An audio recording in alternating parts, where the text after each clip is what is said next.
Hello traders, welcome back to my YouTube channel. आज हम cover करेंगे दो इम्पॉर्टेंट टॉपिक्स को, which is stock selection and use of 20 EMA in charts. और उसके साथ भी हम कवर करेंगे वॉल्यूम इंडिकेटर्स को। स्टॉक सिलेक्शन को स्टार्ट करने से पहले मैं आपको एक छोटी सी इन्फॉर्मेशन देना चाहता हूँ कि हमारे पास एनएससी में लगभग 2200 से ज़्यादा कंपनीज लिस्टेड है और बीएसई में तकरीबन 5000 से ज़्यादा कंपनीज। तो क्या हम हर एक स्टॉक को देख देख कर एनालाइज करना है और उसमें स्विंग ट्रेड करना है? तो द आंसर इज नो। हम केवल एनएससी में ट्रेड करेंगे और उसमें भी हम 100 कंपनीज का एनालिसिस करेंगे। जी हाँ ट्रेडर्स, मैं बात कर रहा हूँ निफ्टी 100 की। अब इस लिस्ट को निकालने के लिए आपको गूगल पर सिंपली टाइप करना होगा एनएससी निफ्टी 100 स्टॉक्स। फिर एक पेज ओपन होगा और उसमें आप यहाँ पे डाउन स्क्रॉल करके देख सकते हैं। उसमें आप सेकंड ऑप्शन को क्लिक करेंगे, down list of Nifty 100 stocks. तो ये निफ्टी 100 स्टॉक्स जो है ये ओपन होकर ऐसा आएगा। तो आप क्लियरली देख सकते हैं इसमें निफ्टी के 100 स्टॉक्स हैं। सो ट्रेडर्स, इसका रीजन ये है कि इन स्टॉक्स में हाई लिक्विडिटी होती है, तभी इन्हीं स्टॉक्स में एनालिसिस करेंगे, इन्हीं स्टॉक्स में अपना अपॉर्चुनिटी ढूंढेंगे कि कहाँ हम स्विंग ट्रेड को कर सकते हैं। सो ट्रेडर्स, जैसे कि आप मेरे चार्ट को देख रहे हैं, निफ्टी 100 के ही स्टॉक्स मैंने भी रखे हुए हैं। सो इसमें मैंने ऑलरेडी सेग्रीगेशन की है, auto and consumer services, bank Nifty reality, capital good, oil and gas, fin service, FMCG वगैरह वगैरह जो भी है। सो इसमें मैंने कुछ ऐसे स्टॉक रखे हुए हैं कि जिसमें मैं बार बार इन्हीं स्टॉक्स में ट्रेड करता हूँ और जहाँ पे मुझे अपॉर्चुनिटी दिखे इन्हीं स्टॉक्स में मैं ट्रेड करूँगा। इस निफ्टी 100 की स्टॉक लिस्ट को मैं इस वीडियो के डिस्क्रिप्शन में भी डाल दूंगा। सो ट्रेडर्स, मैं आपको बता देता हूँ 20 ईएमए है क्या। जब हमारा चार्ट इस तरीके से कुछ ओपन होता है तो आपको यहाँ पर एक इंडिकेटर में टाइप करना होगा, एक्सपोनेंशियल मूविंग एवरेज। सिर्फ एक्सपो ही टाइप करोगे तो एक्सपोनेंशियल मूविंग एवरेज आता है। अगर आप इसको ओपन करोगे तो एक लाइन बनती है। तो ये इस एक्सपोनेंशियल मूविंग एवरेज का क्या मतलब है, आपको इसकी सेटिंग में जाना है। ये 9 होगा और यहाँ पे इसको 20 कर देना है। तो इसका स्टाइल जो है इसका आप चेंज कर सकते हो। मैं थोड़ा डार्क लाइन रखता हूँ और उसका कलर भी मैं, फॉर एग्जांपल मैंने ब्लैक कलर रख दिया। इसको ओके करूँगा। सो ये है मेरा 20 ईएमए आ गया। अभी के टाइम पे आप दो चीज़ें में देख रहे हो कि मैंने क्या रखी है। एक मेरा ईएमए है और इसके साथ आपको वॉल्यूम टाइप करना है। तो simply you can type volume. ये वॉल्यूम का इंडिकेटर खुला। वॉल्यूम के इंडिकेटर में आप सिंपली कर सकते हैं इसका इनपुट में जाके, इसका एम ए लेंथ जो है वो ऑलरेडी 20 पर ही डिफ़ॉल्ट सेटिंग पर होता है। वॉल्यूम की जो लाइन है उसको आपने लेवल कर देना है।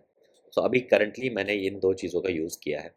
लास्ट वीडियो में हमने सीखा था ट्रेडर्स कि कैसे हम सपोर्ट एंड रेजिस्टेंस को मार्क करते हैं। सो उसको ब्रश अप करने के लिए मैं आपको बता देता हूँ। अगर यहाँ पर एक रेजिस्टेंस है, उसका हाई और लो हमें मार्क करना है। तो क्लियरली हम क्या करेंगे, एक हॉरिजॉन्टल लाइन को इधर ड्रॉ करेंगे। इसके हाई को हमने मार्क किया एज अ रेजिस्टेंस और इसके सपोर्ट को हमने मार्क किया एज अ सपोर्ट। तो क्या होता अगर ये चार्ट इस जगह पर था, तो जैसे ही इसने ब्रेकआउट दिया, यहाँ पे अभी पहले हमारा रेजिस्टेंस था, ये चीज़ हमारी रेजिस्टेंस थी।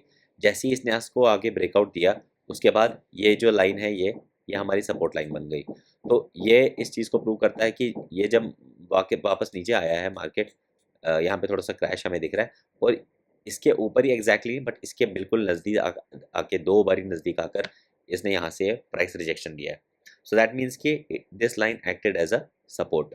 और उसके बाद आप देख सकते हैं क्लियर कट मोमेंटम रैली देखने को मिला। 20 ईएमए डेली एनालिसिस पे ज़्यादा काम करता है कि जैसे जैसे स्टॉक इस लाइन के नज़दीक आता है और अपना सपोर्ट बनाए, तो उसके बाद एक रेंज देखने को मिलता है। और अगर इससे दूर चला जाए, इससे अगर ज़्यादा दूर जाए, तो स्टॉक जो है वो ट्राई करता है वापस इस लाइन के पास आने की, या तो इसके पास आकर ये वापस ऊपर चला जाएगा। अब इस कॉन्सेप्ट को बैक टेस्टिंग करने के लिए भी हम पिछले कई चार्ट देख सकते हैं। हमने यहाँ पर देखा कि जब जब स्टॉक इससे थोड़ा सा दूर चला जाता है तो ये यहाँ पे वापस नज़दीक आएगा और जब जब नज़दीक आता है इस पे एक बेस बना के ऊपर चला जाता है। फॉर एग्जांपल अशोक लेलैंड का चार्ट है, इसने यहाँ से ब्रेकआउट दिया, फिर ये ऊपर चला गया, थोड़ा दूर गया, अब ये वापस आके यहाँ पे गया, फिर ये फिर से दूर चला गया, अब ये इसको टच करके कंसोलिडेशन किया कुछ देर तक। एक और स्टॉक देखते हैं, टाटा मोटर्स में भी स्टॉक 20 ईएमए के पास गया, उसके बाद थोड़ा सा दूर जाके फिर से इधर बेस प्राइस को टच किया, उसके बाद फिर से वापस आके थोड़ा नज़दीक किया और फिर से रैली दिखाई। कहने का मतलब है 20 ईएमए का कॉन्सेप्ट ऐसे काम करता है, जब जब हम प्राइस को इससे दूर जाके देखते हैं ये इसके पास आता ही है। जब जब ये इसके पास आएगा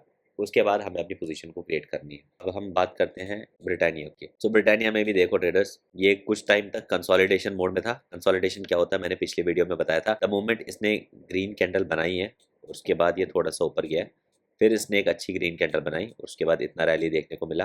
तो 20 ईएमए से दूर चला जाने के बाद ये कुछ दिन बाद वापस 20 ईएमए के पास आया, इनफैक्ट उसको टच किया है। तो टच करने के बाद इसने फिर से एक ग्रीन कैंडल बनाई है, और ग्रीन कैंडल करने के बाद आपने देखा कि इसको रैली देखने को मिला। सो 20 ईएमए का ये एक छोटा सा कॉन्सेप्ट है, जहां पर ये डेली टाइम फ्रेम में आकर अच्छी सी ग्रीन कैंडल बनाई, उसके बाद आप अपनी पोजीशन को क्रिएट कर सकते हो और अपने नेक्स्ट रेजिस्टेंस तक आपको हमेशा टारगेट देखना है। अब हम इसके बाद बात करते हैं वॉल्यूम की। सो वॉल्यूम का कॉन्सेप्ट क्या है? नंबर ऑफ शेयर्स बाय या सेल हुए हैं एक दिन में। तो अगर हम इस दिन की बात करें, इसका वॉल्यूम यहाँ पे मैं क्लिक करूंगा तो आप इस जगह पर देख रहे हो, ये जो ये नंबर्स आ रहे हैं ग्रीन और ब्लू कलर के, तो कितने बाइंग हुई है, कितनी सेलिंग हुई है, देखिए 182.79 थाउजेंड। हमें छोटी सी कंफर्मेशन यहाँ से मिलती है, ग्रीन कैंडल में एक वॉल्यूम से ऊपर, ये जो ये मूविंग एवरेज की लाइन आप देख रहे हैं, जब इससे ऊपर ब्रेक करे, इस दिन वॉल्यूम अच्छा खासा देखने को मिला, और चांसेस होते हैं कि इसके बाद स्टॉक ऊपर ही जाता है। मगर एक स्ट्रॉन्ग ग्रीन कैंडल होना जरूरी है विद हाई वॉल्यूम। यहाँ पे भी बात करेंगे, इस जगह पर भी इसने ग्रीन कैंडल बनाई थी, हर दिन वॉल्यूम ग्रीन कैंडल। तो हमें 20 ईएमए के साथ साथ हमको वॉल्यूम्स भी चेक करने हैं, तो ये एक हाई प्रोबेबिलिटी सेटअप बन जाता है। तो अभी हम बैक टेस्ट करने के लिए कुछ स्टॉक्स देखते हैं। इस स्टॉक ने इस जगह पर ग्रीन कैंडल बनाई विद गुड वॉल्यूम, बहुत अच्छे वॉल्यूम के साथ। उसके बाद फिर से एक बनाई with good volume, that means कि ये स्टॉक रेडी है रैली करने को। अगर आप देखें, इस स्टॉक ने तकरीबन 8% का रिटर्न दिया है। इस जगह पर आके यहाँ पे ग्रीन कैंडल फॉर्मेशन हुई है विद हाई वॉल्यूम, उसके बाद आप देख सकते हो कितना रैली एंजॉय करने को मिला। ये है पिडिलाइट इंडस्ट्रीज का चार्ट, ये अप ट्रेंड स्टॉक है, green candle with high volume. ये फिर से इसके साथ दूर चला गया, कंसोलिडेशन में गया, यहाँ पे भी green candle with high volume, उसके बाद आप देख सकते हो फिर ये इससे दूर चला गया था, और यहाँ पर इसने सपोर्ट दिया है, लेकिन इसका वॉल्यूम जो है वो इतना ज़्यादा नहीं है। अगली कैंडल में भी इतना नहीं, कुछ दिन तक इसने वॉल्यूम नहीं दिया। सो जहाँ पे वॉल्यूम दे वहाँ पर सेटअप जो है वो थोड़ा हाई प्रोबेबिलिटी वाला बन जाता है। तो मैं यहाँ पर बिल्कुल भी ट्रेड नहीं करता, क्योंकि इसमें वॉल्यूम, इस जगह पे इसने वॉल्यूम नहीं बनाया था। सेम केस हियर, इस जगह पर ये देखिए कैंडल ग्रीन वॉल्यूम, उसके बाद कुछ दिन तक थोड़ा नीचे गया, फिर से एक चार में ग्रीन ग्रीन कैंडल बनाई है विद हाई वॉल्यूम, फिर से ऊपर गया है, फिर से ग्रीन कैंडल बनाई हाई वॉल्यूम, फिर तो इसने ब्रेकआउट दे दिया।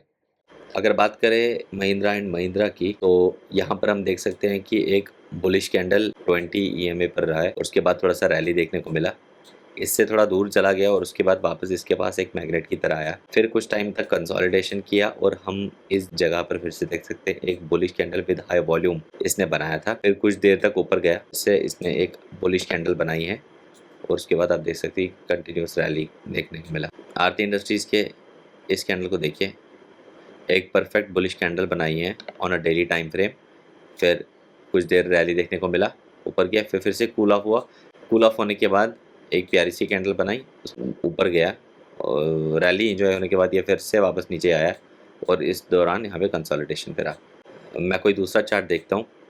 सो कंटेनर कॉरपोरेशन में भी वैसा ही था। अब आप खुद देख सकते हैं, इस जगह पर सपोर्ट, यहाँ पर रैली देखने को मिला, लेकिन इस जगह पर वॉल्यूम इतना ज़्यादा नहीं है, so we will decline it. So trade यहाँ पर ले सकते हैं, क्योंकि इसका वॉल्यूम जो है अच्छा है, मूविंग एवरेज से ऊपर है। तो यहाँ पर देखने के बाद आप देख सकते हैं रैली देखने को मिला, फिर से कूल ऑफ हुआ, और यहाँ पर नहीं, यहाँ इस जगह पर जब देख रहे हो आप, यहाँ पे वॉल्यूम इतना नहीं है, तो हम इसको अवॉइड करेंगे। इसी रेट को इस जगह पर बुलिश कैंडल बनाई, ब्रेकआउट देखने को मिला, और उसके बाद रैली देखने को मिली। ये हिंदुस्तान पेट्रोलियम का चार्ट है। हिंदुस्तान पेट्रोलियम में भी आप देख सकते हैं, इस जगह पर बुलिश कैंडल बनाई, रैली देखने को मिली, वापस कूल ऑफ हुआ, फिर से बुलिश कैंडल बनाई, इसको हम अवॉइड करेंगे क्योंकि वॉल्यूम नहीं है। इस कैंडल पे हम ले सकते हैं क्योंकि इसमें अच्छा वॉल्यूम देखने को मिला है। तो बुलिश कैंडल देखने के बाद कितनी देर रैली देखने को मिला, फिर से ये कूल ऑफ हुआ, यहाँ पर इसने ग्रीन कैंडल बनाया है विद गुड वॉल्यूम्स, तो इसके अगले दिन आप देख सकते हैं फिर से रैली देखने को मिला। ये फिर से कूल ऑफ पीरियड हुआ, कूल ऑफ पीरियड की में इसने एक अच्छी कैंडल बनाई है, बट इसमें जो वॉल्यूम है, वॉल्यूम शायद नहीं, वॉल्यूम अच्छा है, वॉल्यूम देखिए फिर से ऊपर चला गया। ये डालमिया भारत का एक चार्ट देखते हैं, यहाँ से इसने रैली डाउनवर्ड्स की है, यहाँ पे इसने एक बुलिश कैंडल बनाई है, और बुलिश कैंडल बनाने के बाद आप देख रहे हैं कि एक वॉल्यूम के साथ, लेकिन उसमें वॉल्यूम में ब्रेकआउट देखने को नहीं मिला। तो आप इसमें नहीं करेंगे राइट, क्योंकि ये डेली T20 ईएमए से नीचे है। 20 ईएमए में हमेशा आपको ये ध्यान रखना है ट्रेडर्स, कि स्टॉक जो है वो बिल्कुल अप ट्रेंड होना चाहिए। अगर स्टॉक अप ट्रेंड नहीं हो, मतलब साइडवेज हो या डाउन ट्रेंड में हो, तो उस स्टॉक को आपको अवॉइड करना है। तो आज इन शॉर्ट मैंने आपको दो कॉन्सेप्ट्स के बारे में बताया, विच वॉज स्टॉक सिलेक्शन कैसे किया जाए। और जब आप स्टॉक को सिलेक्ट करते हैं उसके बाद हम 20 EMA को डेली टाइम फ्रेम पर रखकर उसको वॉल्यूम के साथ हम कैसे कंपेयर करके एक हाई प्रोबेबिलिटी सेटअप बनाएं ताकि हम स्विंग ट्रेड की रैली को एंजॉय कर सके। सो आज का ब्रीफ वीडियो इतना ही था। Thank you so much traders. If you have any questions please feel free to comment down below. I will try to answer each and every once question जो भी आपकी क्वेरी रहेगी। लेकिन प्रैक्टिस आपको खुद करना होगा, बैक टेस्टिंग आपको खुद करनी होगी। जब जब आप प्रैक्टिस करोगे तब तब आपको थोड़ी बहुत नॉलेज भी होगी। Practical knowledge is very important. So आज के वीडियो में इतना ही, मिलते हैं नेक्स्ट वीडियो में। अगर आपको ये वीडियो अच्छी लगी तो please don't forget to like, share and subscribe my channel. Remember to do your own research and consult with a financial advisor before making any investment decisions.